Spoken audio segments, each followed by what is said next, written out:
herbal medicine, the nature of herbology is not just knowing each individual ingredient, but also knowing how ingredients synergistically work together. In Chinese medicine, we call it dui yao. It's how two ingredients or more come together and can actually even change functions of the ingredient. For example, ginseng is one that, again, so good for rebalancing basically the entire body, increasing vitality and energy, helping to balance, the hormonal system. Ginseng, while almost always it'll be known to increase your energy, especially Korean red ginseng, because it is so powerful at bringing up your energy. But a proper herbologist and doctor knows what to combine ginseng with in such a way that it can actually be calming and help you to go to sleep.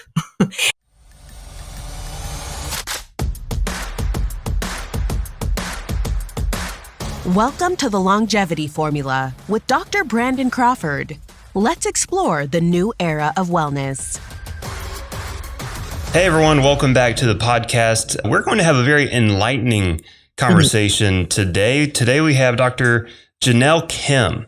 Dr. Kim is very intriguing to me, and I know that everyone's going to fall in love with her as well. So what I want to do is actually read her bio, read this write-up, because it's so intriguing and there's so much information in here. I really want the listeners to understand who this person is. So if you don't mind, Dr. Kim, I want to read through this so everyone can get to know you a little bit better, and then we'll start talking. So, Dr. Janelle Kim is a 9th generation master herbologist and renowned expert in the beauty and wellness industry. With over 20 years of experience, Dr. Kim has made significant contributions to the integration of ancient East Asian herbal wisdom with modern Western beauty science, creating transformative products that enhance natural beauty and promote holistic well-being. Nationally board certified in herbology, oriental medicine, and acupuncture, Dr. Kim has received extensive training in East Asia under some of the most esteemed doctors in the field.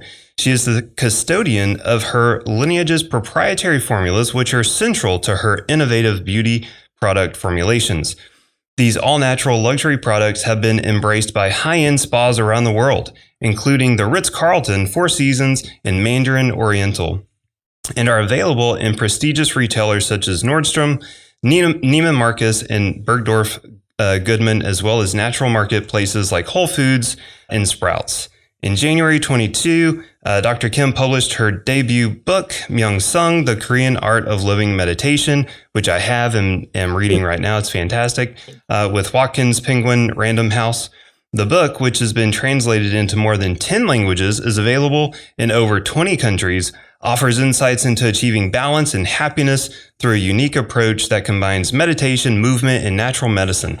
This work reflects her deep knowledge of Eastern philosophy and martial arts and emphasizes the importance of integrating living meditation into daily routines to achieve harmony between mind and body. Dr. Kim, that's amazing, right? I mean, this is awesome. Well, so appreciate you. How in the world did you get to this place? What brought you here? What's your story?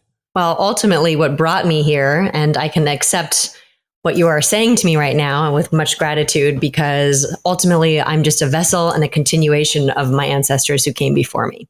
I always root myself in the understanding and the acknowledgement, the reflection, all of the things in the fact that I do come from a lineage. I'm actually the first woman in my lineage to be the custodian of these formulas and these practices, which ultimately I call tools to help us balance with every aspect of life, because let's face it, we all need it. I know that I travel around the world and I speak on this and teach as much as I possibly can outside of the manufacturing and the formulations, which I know you mentioned. But, at the end of the day, I too am so grateful, because without these tools, I know that my life would be much different. So. Right. Absolutely. And if you don't mind, can you kind of elaborate? It's really intriguing to me about the family lineage. I mean, so there's a long history here. Do you mind giving us a little bit of insight into that? No, of course, absolutely. Now, I'm a doctor. So my lineage, my actual family is from Korea. My father was from Korea. My mother's American, blonde hair, brown eyes. So I always want to acknowledge that as well. I say that I exemplify just very, black, in a very black and white way, East, West, old and new, right? Just by the nature of being alive on this earth. But that part of my lineage stems back to Chinese medicine, hence why I'm a doctor of acupuncture and Chinese medicine. Korean medicine is known to kind of take that herbal medicine, that principle, that understanding, and advance it in many ways. So that's where we kind of go way back in history. But for those who do not know this, and this could be a whole podcast in and of itself, so I won't go into too much detail, but Eastern medicine, as we know it, or traditional Oriental medicine, Chinese medicine, Korean medicine, it all goes back 10,000 years. So now this is when you start going back that far. I mean, I always like to, no matter what I do, when this does come up, for everyone to take a moment to just think about the fact of how long ago that was and how the medicine has existed for that long. And so, yes, throughout time, it's kind of moved forward. Ultimately, it was rooted way back when, which is one of my favorite aspects of the medicine, in looking at nature and the universe around us, seeing how everything works. Again, this is seriously in a nutshell, saying it in this manner. But then, the ancient doctors, that's how they looked at the world. And then they started to think, how does it affect us? And so that's one of my favorite parts, as I just mentioned. So now fast forward many, many thousands of years into my generation, my lineage. And I must say that even my own father, which is one generation before myself, he was my greatest teacher. He actually learned in the mountains of Korea. So it is, even as my own father, it's like a movie. We were so incredibly close. Unfortunately, he's no longer with us.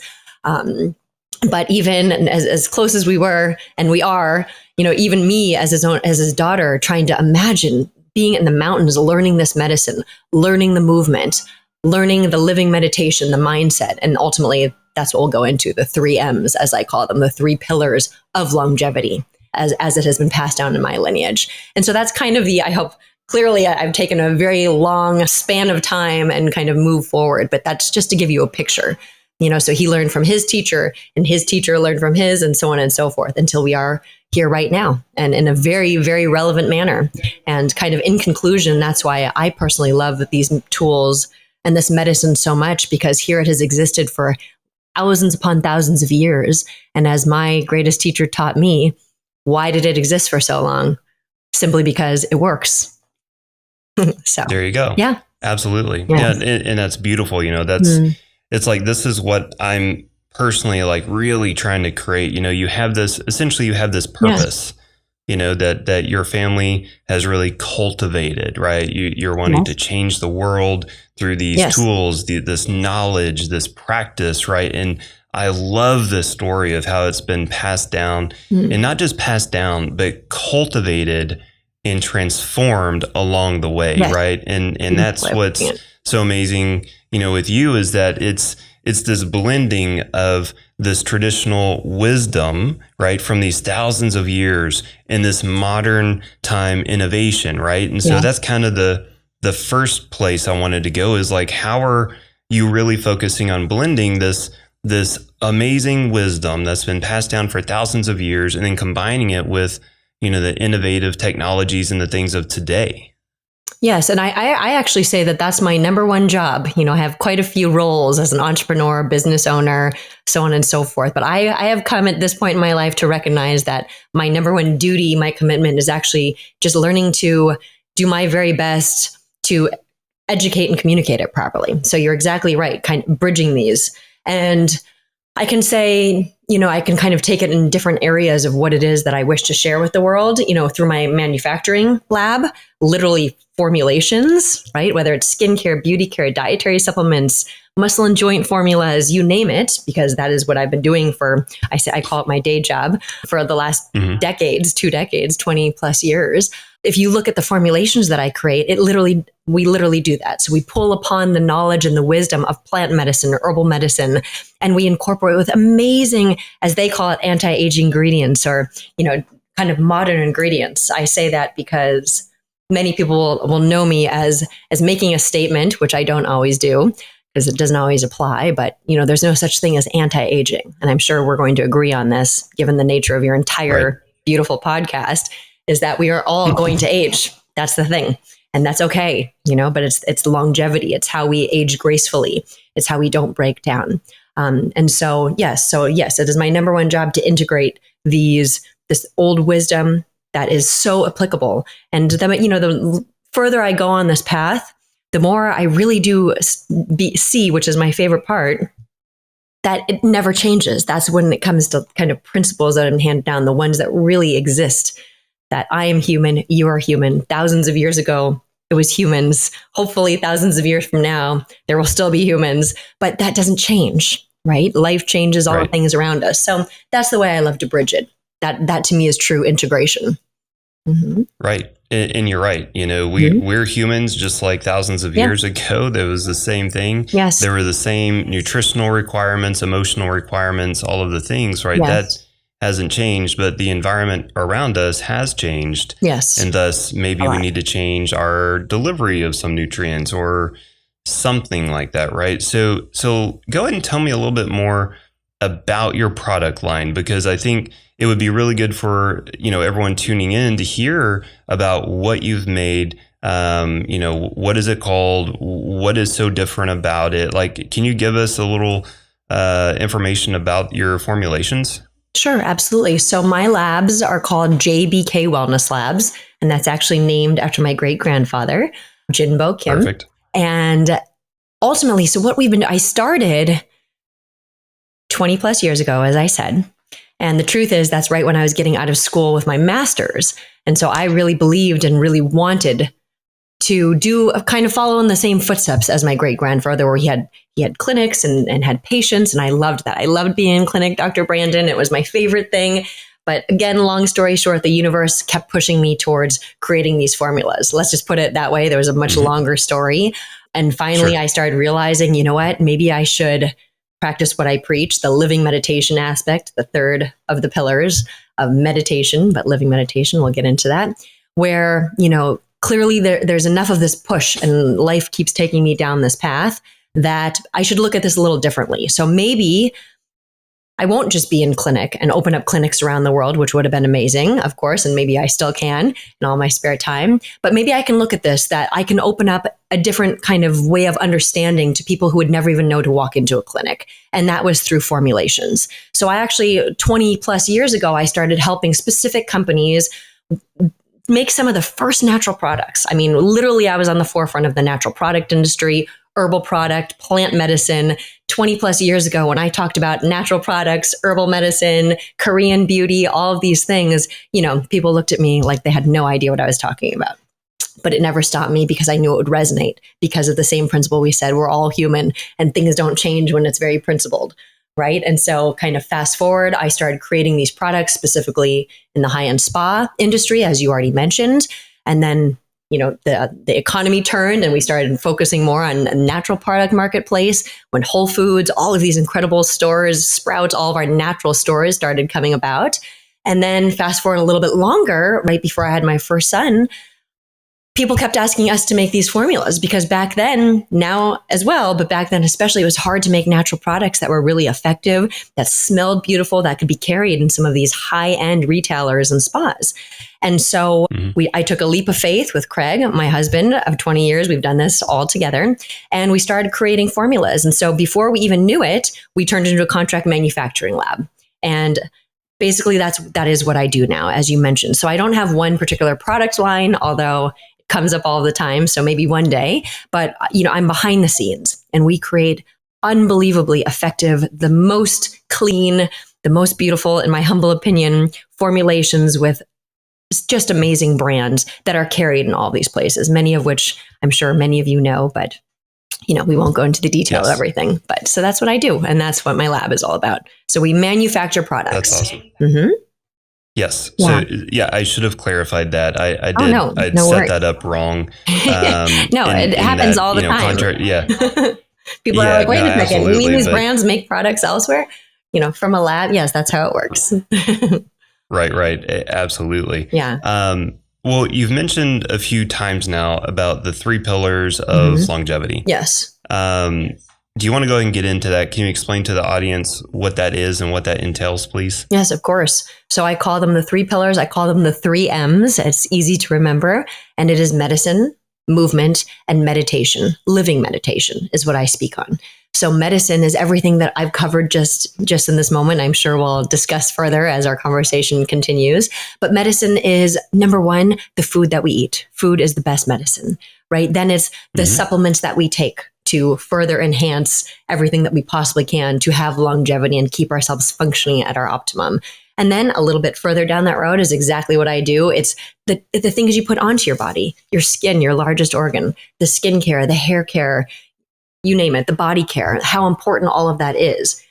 Ultimately, kind of moving into the mindset aspect, we all have a choice. That's the truth. And we can make choices, and some of us can make, ones that are not so great for us for a longer period of time and sustain, and some of us cannot. But in general, one of the principles, as I've mentioned a couple of times, that apply to basically all human beings throughout all time is that, and this is my favorite way of looking at it, right? When we think about natural and clean and why it's important and why formulas should have synergy of ingredients and all of these things. Our bodies, as I know you know, and so many more people are opening up their eyes to, particularly in Western culture right now, is our bodies go through so much, and our body is miraculous. It is the miraculous healer. However, we have to realize that, especially in today's day and age, different than even when we grew up, to be honest, for my children, for this generation right now, our bodies go through so much, from literally that when we're sleeping to waking, whether it's stress, whether it's UV radiation, whether it's the chemicals in our food, the GMOs, there's so much that our bodies have to balance with. Okay. So my point is, why don't we make it a little less complicated? Why don't we make it a little bit easier for our bodies to be able to handle that? So that's kind of medicine, right? So understanding how to take care of ourselves in a way that we make it a little easier for our bodies to be able to do so. Okay. Through all of the things I just mentioned. Movement, I won't make this one as long of an explanation. We can get into it if you'd like. But movement, what people don't understand, and I don't usually say it so strong, but I want to make an impact here. What people don't understand is that movement can be one of the strongest medicines. When I went to school to study Eastern medicine, and what I teach in particular is Qigong, right? It's the cultivation of your vital energy, right? It is truly exactly what I just said about the medicine aspect and the food we eat, the supplements we take. Movement also helps our body to function. It helps flow. It helps to remove stagnation, which equals longevity. And so we have to understand what our ancient teachers taught us. And as I was beginning to say, when I went to school for medicine, Eastern medicine, part of that curriculum that was so important was literally learning this movement. Okay. And to me, in my life, as an entrepreneur, as a mom, you name it, actually movement can be one of the quickest ways that you can rebalance your body, right? When you're feeling low, mentally, emotionally, physically, or if you just want that much more of a pick-me-up before I go on stage and speak, before I step into an important meeting, you do certain key movements and it just opens up the flow of your mind and your body. And then kind of moving into the final pillar is, as I said, meditation. While I'm a huge proponent of seated meditation, what we think of meditation, what I'm speaking of is the mindset. It's the medicine for the mind. And that is living meditation. That's why I call it that. Now, that phrase has not been passed down for 9 generations. That is part of my transformation, as you said it, kind of my part of what in 2 words, I was hoping to get it down to 1, but it didn't work. But in 2 words, how can I get this point across to the best of my ability? And that is, what is meditation to us? It can mean so many different things, but ultimately it is an awareness, it is a presence, it is a constant reflection, right? It's a purification of our mind in many ways that we can function at our optimum. And so what I teach are the 8 keys of living meditation. And their principle is that you constantly train your mind to have good habits, because at the end of the day, as I said, any of the things I just mentioned, we all have a choice. And the only person who can ever make the decision of how we wish to go about life, the decisions we make, how we take care of ourselves, is yourself. No one else can force us to do anything. So that's it. Hopefully that's beautiful. summary. I love how you it's great. I love how you break it into the 3 M's. It makes it appreciate that. Nice and concise and easier to digest, which is very important, because people just want to know what they need to do, right? Yes, I mean, that's absolutely. they all want to be happier, healthier. They're all coming, wanting the same things essentially. And so anytime we can really break this down into something digestible like this, it definitely helps. So I'm going to try and hit on each of these with a few questions, right? So when it comes to medicine, obviously, yes, food is our first medicine. This is fantastic. It really made me think of when someone has a chronic stress response, how we deplete our nutrients at a faster rate. They've shown this. There's studies on smoking and how it depletes vitamin C and magnesium, and chronic stress depletes magnesium stores. And I'm sure there's things that haven't even been studied yet, that really, we can reference too. But even a pregnant mom, developing a baby, you can have a DHA steal where the baby actually leaches docosahexaenoic acid, DHA fatty acid out of the brain from the mom if you're not consuming enough of it. And this can actually lead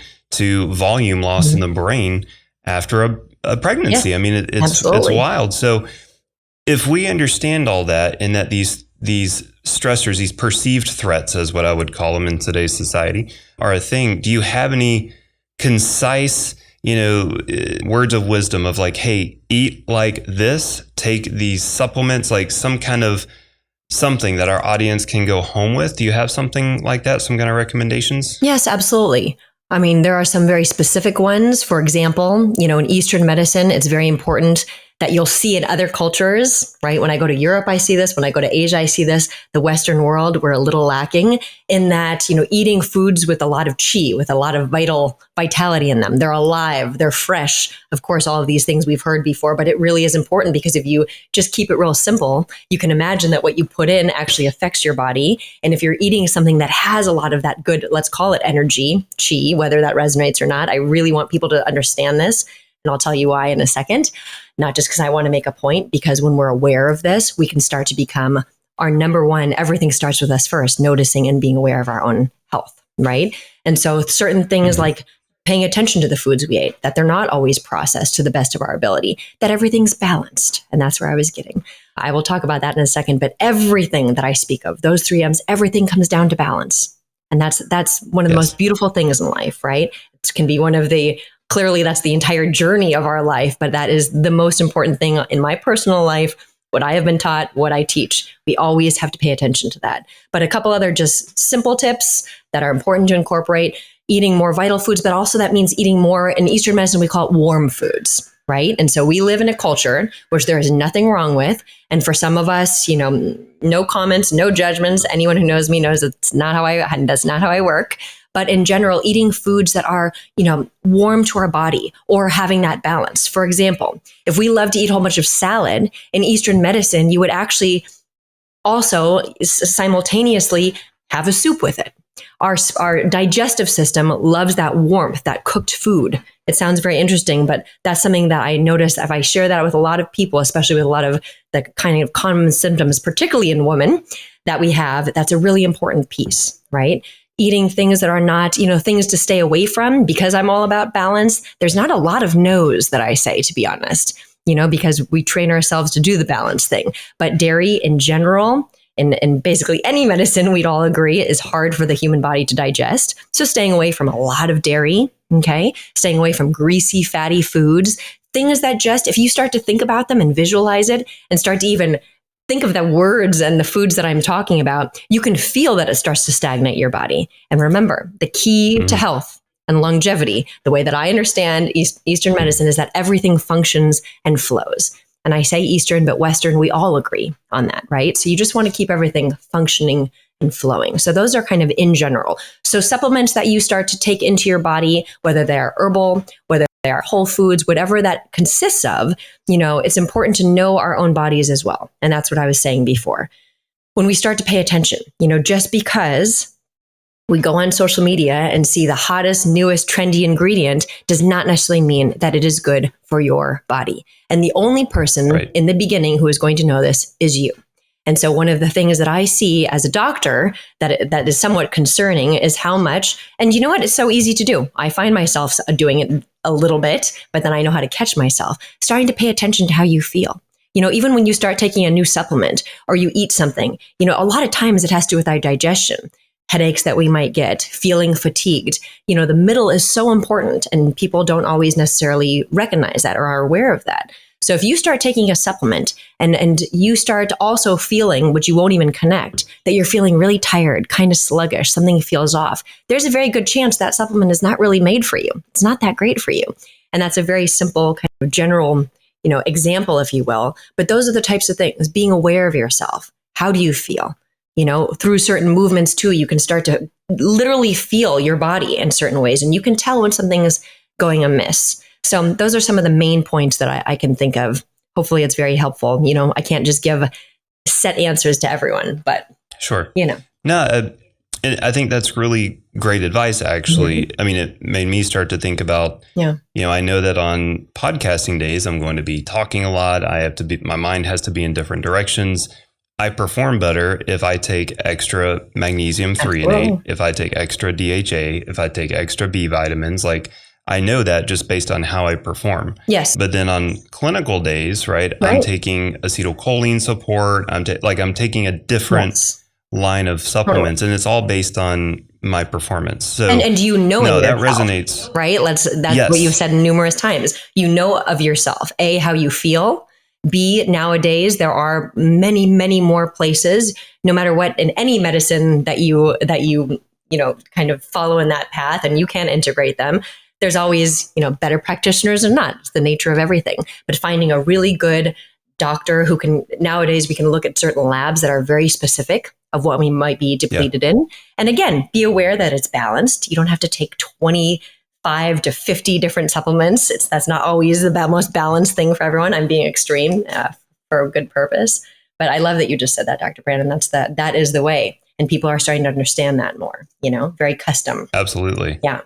Actually, also reminded me when I had an acupuncturist here a long time ago, and I remember I went in, I don't remember why, it was something going on, and he told me to eat more soup. Yep. And I was like, there you go. I don't like soup. It's a funny thing, anyway, right? he didn't explain, right? He didn't explain the full reasoning or whatever, but I'm like, oh, she just told me why. And I did get my acupuncture license. I didn't go through the full Chinese medicine training and whatnot, but I did actually learn Qigong. And so I remember going through the training and learning all the different movements and how amazing it was. And that was actually my bridge into meditation, because I was never, absolutely. I still to this day, I struggle to sit and be still and focus my mind. Absolutely. I struggle with that. I have to move. Well, Dr. Brandon, I'm pretty sure that there are numerous, if not every person who understands that at least at some point in their life. That is not an easy thing for humans to do. Period. End of story. Right. I know. Yeah. If we could all sit and calm our mind, we wouldn't have to do meditation. Let's be real. Perfect. Yeah. Great. 100%. Yeah. That's a great statement. You're right about that. So when it comes to your living meditation, I'm really interested in, I really want to hear about you talk about this, because it really piques my interest. And I was actually just talking about this, I guess, a week or two ago when we were talking about the dopamine systems and all the different ways we can meditate and everything. But could you enlighten us on what is this living meditation and why should we be doing it? How can we do it? What does this mean? Absolutely. So I'm going to answer and then kind of backtrack for a second into movement, because ultimately living meditation, while it is the third pillar, right, the third M of the mindset training, I like to think of it as the medicine for the mind, mindset training. It kind of puts us in different understanding of, we know it's so important to work out. I think everyone agrees whether they do it or not, but more and more is our culture understanding how important it is to constantly train our mind, right? Through ways of thinking, thoughtfulness, all of, being mindful, so on and so forth. But you just brought up a very important point that I've already commented on, that of course it's hard for human beings to sit down and just quiet their mind and do meditation, no matter what. Even those who practice tons of meditation and have the skill to do so, I guarantee you there are times where it is a little bit more challenging than other times. And that is the nature of being human. Now, one of the things, so living meditation encompasses all three M's. That is really important. I want to give that overall picture. Okay. So, and I'll get into kind of the 8 keys of living meditation in just a moment. But also, one of the things I keep hearing you say is I like actually moving, Dr. Janelle, Dr. Kim, whatever, Janelle. I like moving and then doing meditation, if I'm understanding correctly, or just through that movement. And that's something that I'm really working to put out into the world to the best of my ability to anyone it resonates with very quickly. Because moving meditation equals Qigong, right? is one of the most powerful ways, one of the most powerful medicines of calming our mind, calming our nervous system, rebalancing our chi, our meridians, our circulation, which connects to every single organ system, every aspect of our body. And when you think of it this way, and our ancient teachers, one thing I'm noticing in this part of the world that is not known or acknowledged, let's say, is that our ancient teachers taught us that actually the most effective way to do meditation is you have to do movement first. When you look at yoga, right? So like Ayurvedic medicine, Eastern medicine, two of the oldest medicines known to humankind, they both do this, if you see, whether it's through Qigong, whether it's through yoga. Okay. So Qigong is by nature the very first form of breath work, which is also incredibly important. That's why I want to bring this up. Breathing, which is huge now. It's funny even saying it that way. Of course, it's huge. We literally need it to stay alive. So now it's like a whole trend, but we've been doing it, since the day we entered on this earth. But Qigong is the very first form of breath work. It is the very first form of movement as we know it, any kind of exercise. And one of the things, as I've mentioned a few times now, is that when you do movement, and another thing I'm really keen on is it doesn't have to be for so long. I feel like people have this thing in their mind that to do seated meditation, to do any kind of movement, they have to sit there for an hour, hours, and that's the goal. But let me be the first to say, well, that can be incredibly beneficial. I mean, my father sat in the mountains of Asia at a very young age learning those practices, and that was his role at that moment in time.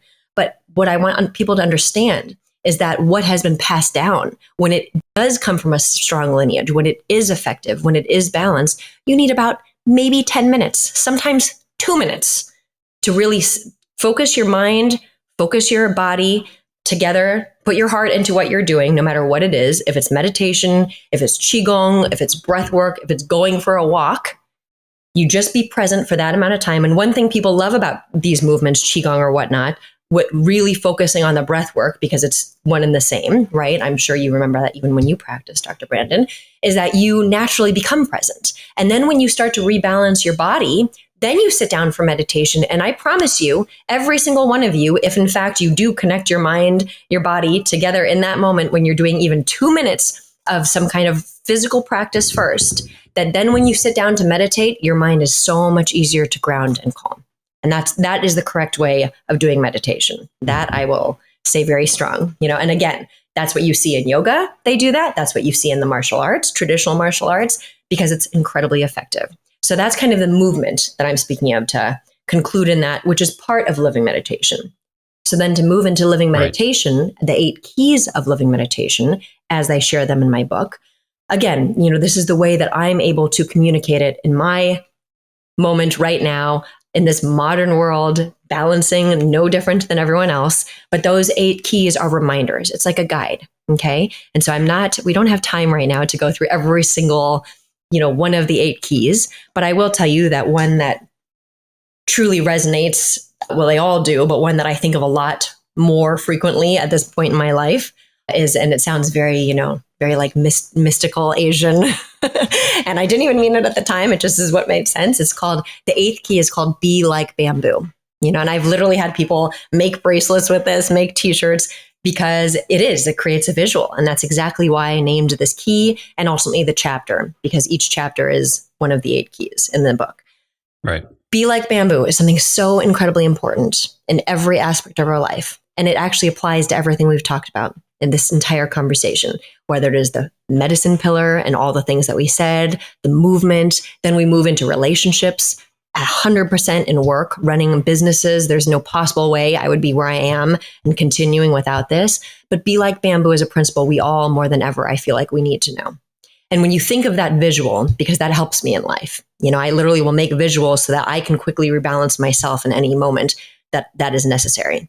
So oftentimes, especially I would say my own personal experience and when I speak to others, that in our earlier adult years, and as part of the natural cycle of life, there's many times, and we see it right now a lot, that we feel that in order to make a point, to achieve something in life, to get somewhere, we have to bulldoze forward. We have to be so steadfast in our ways and our thoughts and our beliefs, and that is how we get anything in this life. Now, let me be very clear. I agree with that in balance. There are certainly times I have to push hard and bulldoze through and stand my ground, but I have come to find, and I'll speak about this personally, that actually the greatest strength is flexibility. When we are able to sit back, that is living meditation. To take a pause, another kind of trigger words, if you will, or words that I've trained myself to see is that in any kind of situation, are we going to react or are we going to respond? And those two words could be just words unless you make it something. So to me, reacting is based on emotion. And when you react based on emotion, it's always up and down. Life becomes incredibly challenging. But when we respond and balance, we're able to handle things that much more, right? And so that is part of that be like bamboo.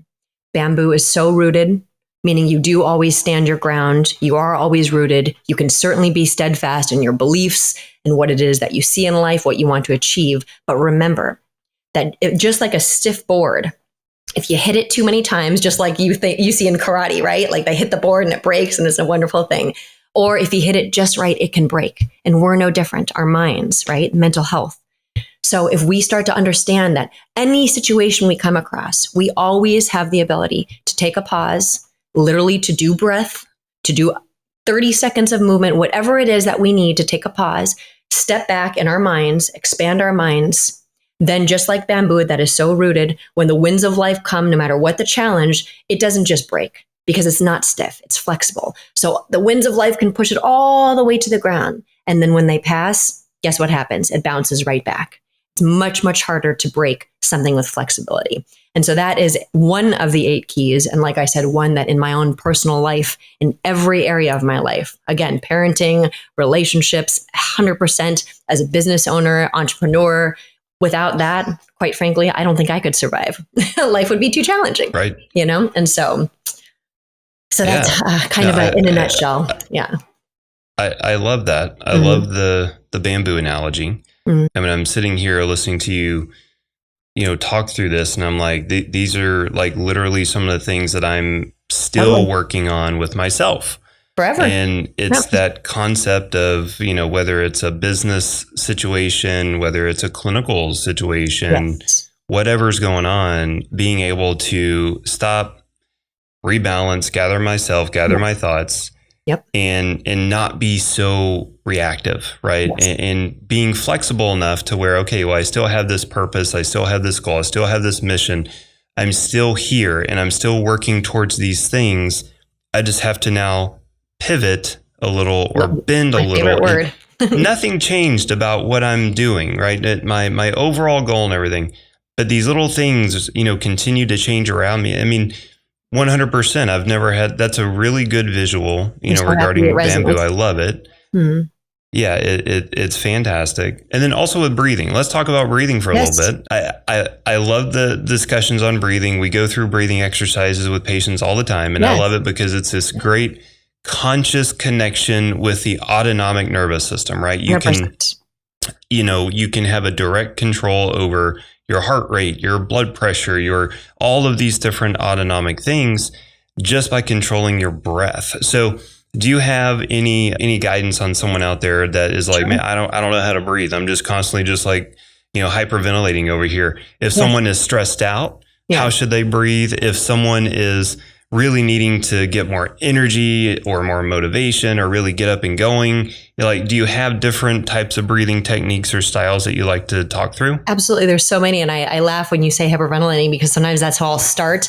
Now, since the book came out, I've started actually just kind of, once again, pivoted a bit, naturally teaching the movement with the philosophy, where I've been speaking on beauty and formulations for so long. And sometimes my favorite way that came out naturally one day, but I mean it, to start when people have no idea what breathwork is or qigong or moving meditation, whatever we wish to call it, is what I say is, and it is so true, so many of us chest breathe, right? And so for those of us who understand breathwork, it's like, of course.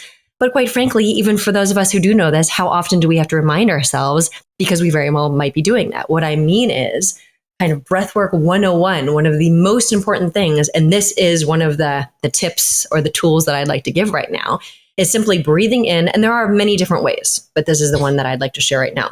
Breathing in through your nose into your abdomen first, filling up your abdomen, and then all of the air comes and fills your lungs. And then exhaling through your mouth, your belly button to your spine, really pushing out all of anything that you don't want. So we can call it the negativity, you can call it, whatever you wish, the stress, whatever it is, just letting it go.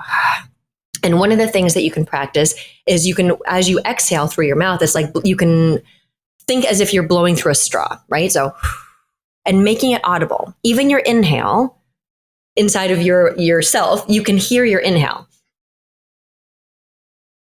And that alone also calms your nervous system, calms your brain waves. In Eastern medicine, we say that regulates your chi. It makes everything more regulated, more balanced. And that's where even one breath can make such a huge difference. And going back to what you were saying and how I started to talk about how I like to start a lot of these things is actually I say, if anyone wants to quickly give themselves a panic attack, be anxious. That is also one of the most powerful ways. Breathe in real quick. Keep it just on your chest. Do not bring it into your abdomen. And I promise you will feel like you're hyperventilating and, panicky and have anxiety. And it's humorous, but I like putting that in people's minds too, because that is how powerful our breath is. So that is a huge tool. And the beautiful thing is you can do it anywhere, like in front of anyone. People don't even have to know. It is so powerful. Another thing that I think is important in this is that when you're doing that breath, it's very important to keep your body soft. What I mean is make sure that your knees are not locked. Make sure even your arms are very relaxed, because that is how your body can circulate chi, vital energy, and blood within your body. And so when things are circulating, guess what? It's feeding every part of you. And so that is like breathwork 101 that every single one of us can do. You root your feet. Sometimes, of course, without your shoes, walking on the earth, that's all wonderful. But guess what? How often can we do that in a business, meeting that we're walking into or on stage? I suppose you could. But just remember, it is energetic. So you could be wearing shoes, you could be doing anything. And as long as you focus your mind and ground yourself through your feet, you do that breath work, you relax everything. And if everyone can just try that, as I just said that right now or right after hearing this interview, I promise you will feel completely different in just a matter of a couple seconds. And that is how powerful our mind and our body are.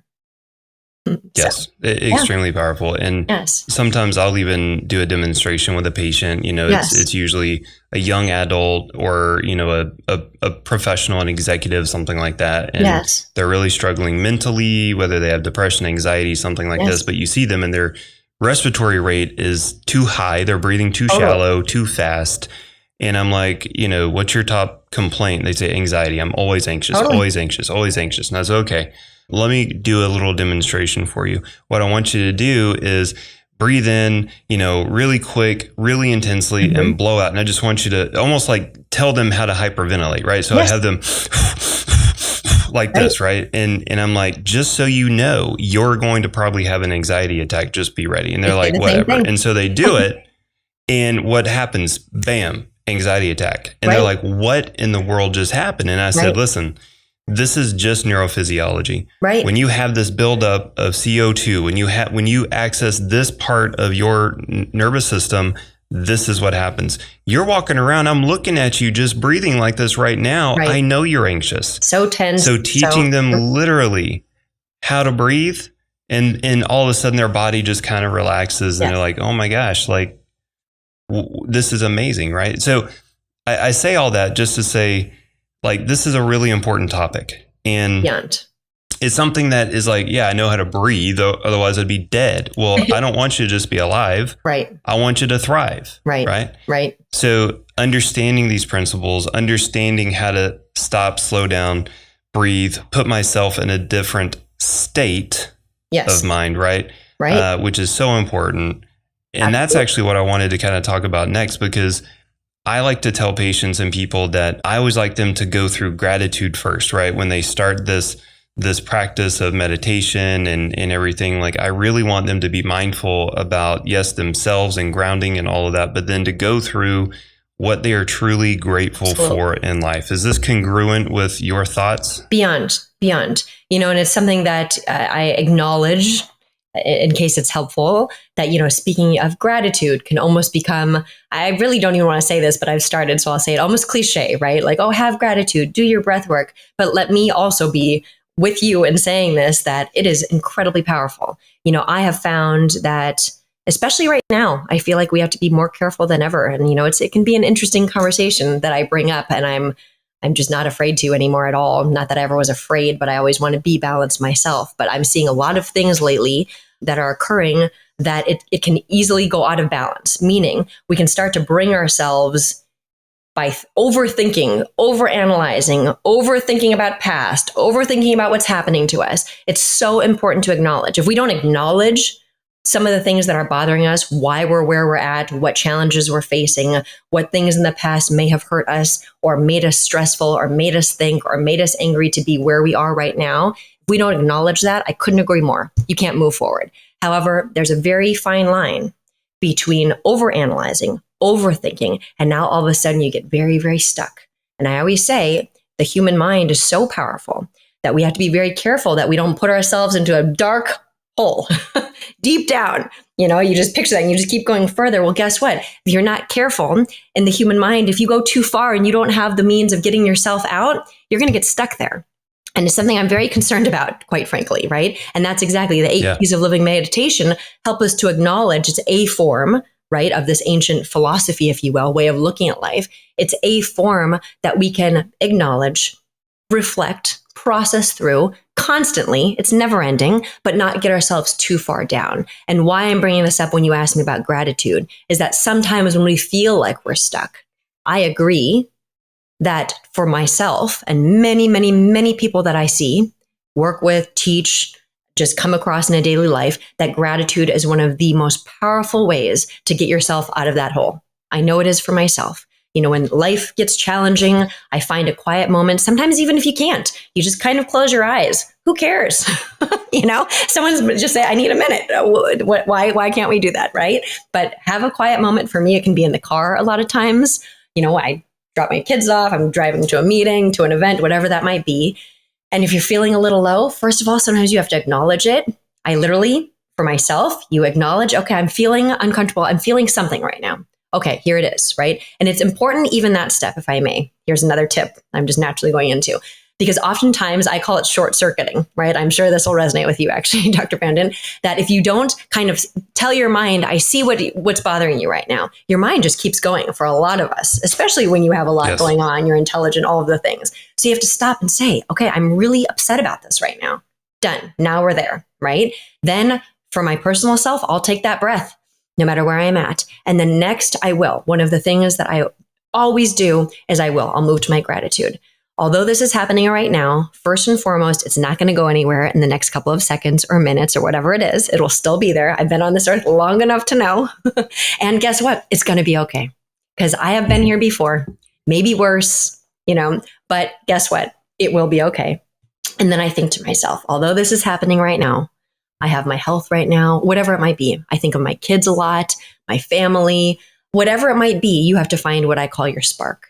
And that spark and that gratitude is almost always connected. So that's kind of a longer explanation, but something I feel so adamant to be able to share when it makes sense. So gratitude is huge.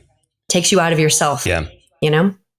Exactly. And it gives you perspective, right? I think it offers really good perspective on life as well.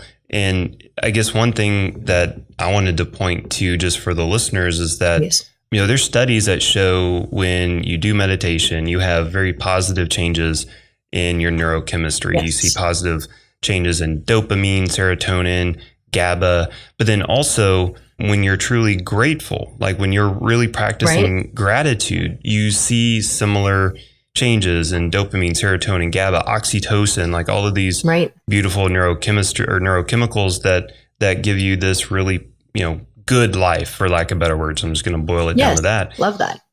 And if that's true, which it is, then that means the flip is also true, right? If we're not grateful, if we're not present, if we're not mindful, those neurochemicals can go in the opposite direction. And that's really what we're looking at, right? Absolutely. That's what we're trying to tell people. This is powerful stuff. It really is. Incredible. And because it's so powerful, do you mind, can you give just like a quick start 101? Hey, if you've never meditated before, if you've never really grounded yourself before, can you give like a little, hey, if you've never done this, here's how you can get started? Sure. Because that's how I got started. Like, and I really I couldn't do it. And someone was like, look, what do you like to do? I was like, I love to run. They go, great. When you're running, here's what I want you to do. Right. And it was like, it changed me. So Right. is there something like that you could Sure, offer? absolutely. And we can move through this quickly because I kind of already gave the technique.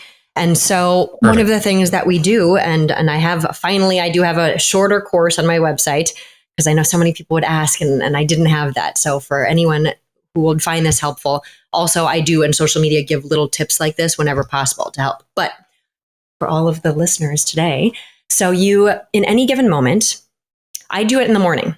That's the time I know that I can always do it. Almost always. There's never a complete blanket statement, but my kids know this too. When I wake up in the morning, I have my 10 minutes, and they better believe that they will let me be in those 10 minutes. Either you join me or you let mommy be, and they're with me. Since they were 2, they got that.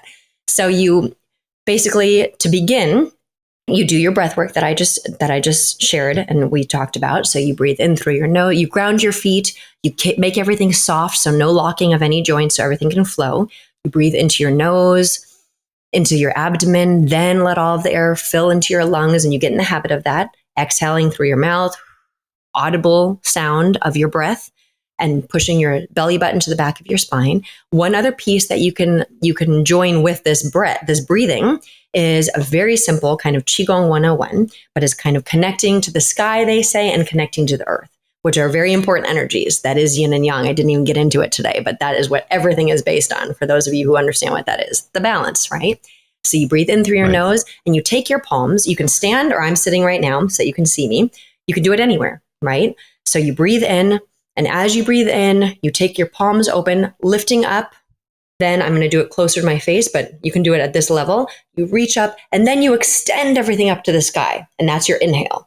And then as you exhale, you start to exhale. Now you can see my hands pointed towards the ground, exhaling, pushing it down. And actually you can get in the practice of, as you're doing your exhale with your hands literally in front of, almost scanning your body, you can start to close your eyes and you can start to, don't stick on anything. You don't want to get caught in your mind right now, but literally you can intentionally think, I'm scanning my body right now, and my mind for that matter, of anything very quickly that feels imbalanced. Don't stick on it. That's not what I'm asking you to do. But just if anything feels off, you push it down, and you can even bend your knees at that point, pushing your arms as they are, as you see them here, into the ground. With the intention, the mindset that yes, any kind of stress, anything that's not feeling good, any kind of unwanted emotion, any kind of unwanted energy, you're literally pushing into the earth, because the earth can neutralize all of those negativities or those unwanted energies. And if you do that even 3 to 5 times, which would take you maybe a minute, maybe 2, depending on how long you're inhaling your exhale, you go ahead and you feel that. And then if you can, then you sit down. I love to sit to do meditation. I find that it is very grounding. A lot of people, meaning in a chair, I'm sorry, I didn't clarify. So you can sit on the ground, whatever feels the most comfortable. I feel like people have all these rules, Dr. Brandon. I can't take it. Who made up these rules? You have to sit with your legs crossed like this, so straight. That's not, in my humble experience, that's not correct. As you move through your meditation, then you can get more advanced in certain ways. But ultimately, you want your back straight. Doesn't have to be tense, because then things can't flow. But I love sitting in a chair, knees bent, feet on the ground, because it's grounding. And then sit down and just do your breath. Close your eyes, just like we said before. So it's so simple. In through your nose, exhale through your mouth. After you do a few minutes of that movement, and you will find that you will much more easily be able to calm your mind in that moment. Okay. And it doesn't have to be the most, if you can't get there, it's okay, because simply sitting there and doing that breath work, as you also mentioned, is so important, so incredibly good for you, your mind, your nervous system, the flow of your chi, circulation, whatever resonates. And so that is incredibly effective, very quick. It can be done, like I said, in 1 to 3 minutes. You can take it to 10 to 15. You can take it up to 3 hours. But those are some very quick, very effective tools that can help you get started, if you will. So that's that. Yes. That's perfect. A little bit more that was great. Detailed, but no, that was great. I love I knew you were going to go into some more Qigong applications with that. That's why I asked you to do it. So I'm glad that you did that. That was perfect. And I wanted to point out that a big part of like a meditative practice is actually that constant refocusing, right? So if you struggle with, I start and then all of a sudden my mind is over here reeling on something, That's part of it. It's 100% not that you're agree. doing it wrong. It's just refocus. Oh, I'm off again. Refocus. Yes. Refocus. I don't care if it happens 20 times a minute. Yes. That's part of it. And that's okay. Beautifully put. That is living meditation, what you just said. Because that's how, when you sit down to do meditation, remind yourself of that. And that alone will calm your mind in such a way that you'll be that much better at it, whatever better means. You'll be able to do it that much more easily. But also, living meditation is that exact principle in your life. You have to just keep refocusing, grounding, rebalancing. So I have to say that because you said that wonderfully. Awesome. Yeah. So something we haven't touched on yet is that you're co-host with your husband on a show called The Experts. Oh, yes. Can you give us an idea about what this is? Why are you doing it? What's the goal? Like, who is this for? Absolutely. Okay. So I really appreciate that. And I'm sure it will transform into so many different things, but we're kind of going back to the beginning of our conversation here. That really at the moment focuses on that medicine aspect, my day job, which is the fact that I have been a beauty expert for quite some time in the formulation world, creating formulas for, global and indie brands around the world. And so we created the Experts for any kind of person, and also I don't want to say, but however, I'm going to specifically for a brand or someone who wants to become a brand, because what the Experts are, I think everyone's seeing this about me. I love the quick to the point because not all of us have a lot of time. And so the Experts is a show on YouTube under Dr. Janelle Kim. Of course, I do it with my husband. We've been in business together for over 20 years doing what I just explained. And we go and we interview the experts, particularly in the beauty and wellness. More beauty right now because that's just where it started. We might, kind of continue down that path of the 3Ms, we'll see. But right now it's more focused on the beauty and brands. So for example, speaking to, the president of acquisitions of L'Oreal, to incredible brands that many of you might know, Juice Beauty, Tatcha, if you have any idea of the beauty industry, which most people do now, these are some pretty amazing companies who are doing amazing things. From marketers to like Daniel Langer to, people now who focus on AI, packaging, you name it. And they're quick interviews with the top of the industry, giving their what is the most important on the topic that we touch on in 10 to 15 minutes. So it's really enjoyable. I find it so inspiring anyways. Frederick Fekkai is one who's an icon from certainly, my generation and the hair care, sector, but also as a businessman. So speaking to him is when he is just an incredible man, and hearing people's stories. It's quick to the point, but that's what the Experts is. So I hope everyone enjoys. Yeah. And, I always look forward to feedback. Absolutely. I was able to catch a few episodes. It's very well done, very informative, fun to watch. So you guys are doing a great job. It's always, you always have to balance, when you're doing these types of things, you want to be educational, but you also want to be entertaining, and so I think you do a great job of combining that, you and your husband. So definitely want everyone out there to go ahead and tune in, start, watching that. It's a great series. So I am going to circle back to the discussion on herbals. I love herbs. Yes. And so while I've got you here, I'm just going to pick your brain a little bit. Okay. So I don't know so the first thing that came to mind is shilajit, right? I don't know if it's classified as an herb, but it's this mush that's been, smashed into the ground. It's typically from higher elevations, and it comes out as this nutrient rich stuff, like this tarry stuff, right? Yeah.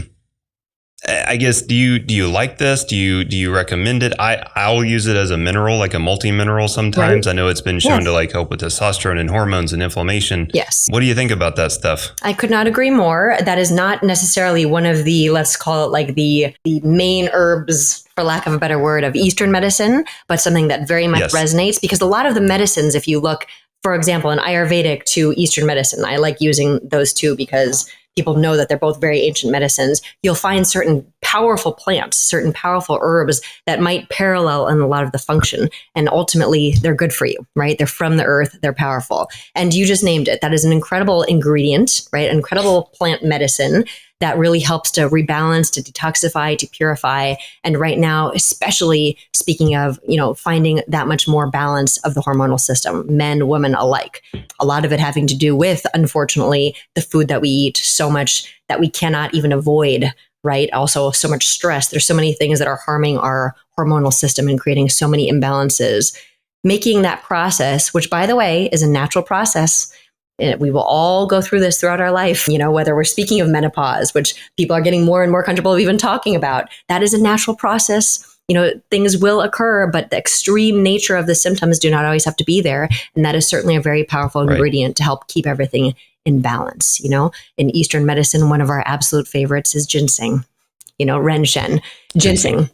That's one that a proper herbologist, a proper doctor, even when I use it in topical formulations, what I speak on a lot is it's so important to know one particular ingredient and can be so helpful to take it in that manner. Herbal medicine, the nature of herbology is not just knowing each individual ingredient, but also knowing how ingredients synergistically work together. In Chinese medicine, we call it dui yao. It's how two ingredients or more come together and can actually even change functions of the ingredient. For example, ginseng is one that is another, that's why I brought it up. So good for rebalancing basically the entire body, increasing vitality and energy, helping to balance, hormones, the hormonal system in the ways that it does, right? So without making too many set statements here, but also really important that I love people to understand this side because it's not talked about as much, that ginseng, while almost always it'll be known to increase your energy, especially Korean red ginseng. In fact, you have to be careful if you're known to have high blood pressure, hypertension, if you're on certain medications, because it is so powerful at bringing up your energy. But a proper herbologist and doctor knows what to combine ginseng with in such a way that it can actually be calming and help you to go to sleep. And so I just want to say that how important that's an extreme example, but that's another piece of herbal medicine, of plant medicine, that knowing, or for example, we take turmeric, right? In order for it to be even absorbed into your body, it is now becoming a very well-known thing that you have to have black pepper with it, right? Otherwise, it can't even absorb into your body. There's some synergistic aspects when you're taking herbal medicine. So I'm kind of tangenting here for a moment, but really important that we have to be aware of. And that is where you do go to your experts, where you go to your doctors, people who study this type of thing, because we don't expect everyone to know that. And they can give the proper instruction on how to take certain supplements, when to take them, how they're more customized for your body. But yes, ginseng is one I love. I love the adaptogens because I want to answer your question. Adaptogenic herbs, herbal ingredients are some of my favorites in that they tend to be very balanced, right? So it's hard to have too many side effects. Of course, you always have to check with your doctor, to make sure that there are no contraindications in your health or medications that you're taking.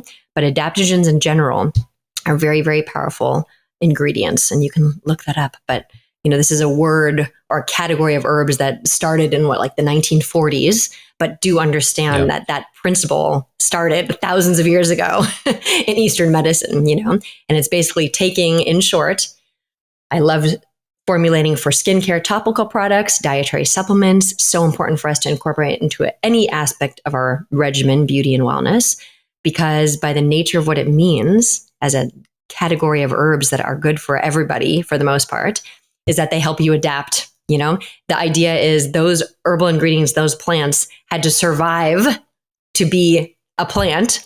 And when we put that into our body, it helps us to adapt and survive. So I like just putting it that way. Yes. So awesome. Yeah, I totally agree with you. I mean, the adaptogens are fantastic, and there's several of them that fall into that category. Absolutely. But you're right. Ultimately, it's about working with someone that can help ascertain what the needs are, what your personal needs are, and then combining those. Absolutely. So, yes. Well, this has been a very intriguing conversation. I want to pick your brain for several more hours, but I know we both need to go. So, I just want to say, first of all, thank you for coming on. I think you shared some amazing information, some information that a lot of people need to hear. Right. Is there anything that you wanted to touch on or share with the world before we sign off today? I think I touched on a lot of things, Dr. Brandon, but I really appreciate this time together. And I could hear nothing better than to know that anything that was mentioned today is effective and helpful. And that is exactly why, my commitment of being here on this earth, hopefully passing these tools, these 3Ms, and whether it be I am on social media, Instagram is where I personally engage the most. I've learned to embrace this so that I can stay connected, but really trying to touch on these 3Ms in very quick but effective ways, just putting out that much more, hopefully through the book that's helpful, living meditation, and through the experts. So in any way possible, just staying connected and giving as much of what has been passed down as possible. So I'm grateful that is so Absolutely. cool. Yeah. Can you share? We're going to put all of the information that you just mentioned, your social media, the YouTube channel, the book, all the things in the show notes. But for everyone that's just listening, can you tell everyone what your social media handles are? Like where should they go to find you? What do they type in to find you? Of course. So just Dr. Janelle Kim, but that's JENELLE Kim. But on Instagram, you'll find me, LinkedIn, Facebook, I'm not on as much, but I'm certainly there and will check it out every once and again. YouTube now is where that new show is. And you can always find me on my website, janellekim.com. And of course, my book, which is right behind me, for anyone that would be helpful, that guide. Yes. So perfect. Yes, absolutely. So everyone listening today, look, we're here to help others, right? So that's why Dr. Janelle Kim is here today. That's why I'm taking time out of my day today. We want to help you. We want to help others. So if you found this to be beneficial, please like, share, etc. If there's someone that you know and love that this could help, please share this with them. And like I said earlier, we're going to put all of Dr. Kim's information in the show notes, where to find her book, Myung Sung, how to connect with her on social media, the YouTube channel where you can listen to her and her husband on The Experts. I want you to connect with them, really, be connected with people that are making a really positive impact in the world. That's what we're all about here at the Longevity Formula. So again, Dr. Janelle Kim, thank you so much for joining us. It's been a real pleasure. I look forward to more communication in the near future. So thank you so much. And everyone, thank you. And we will see you next time. We hope today's episode has inspired you to take that next step toward your best self. Remember, the path to longevity is paved with small, daily decisions. Your journey is unique, and every step, every choice brings you closer to your ultimate vision of a healthier, happier life. For more insights, tips, and resources, visit drbrandоncrawford.com.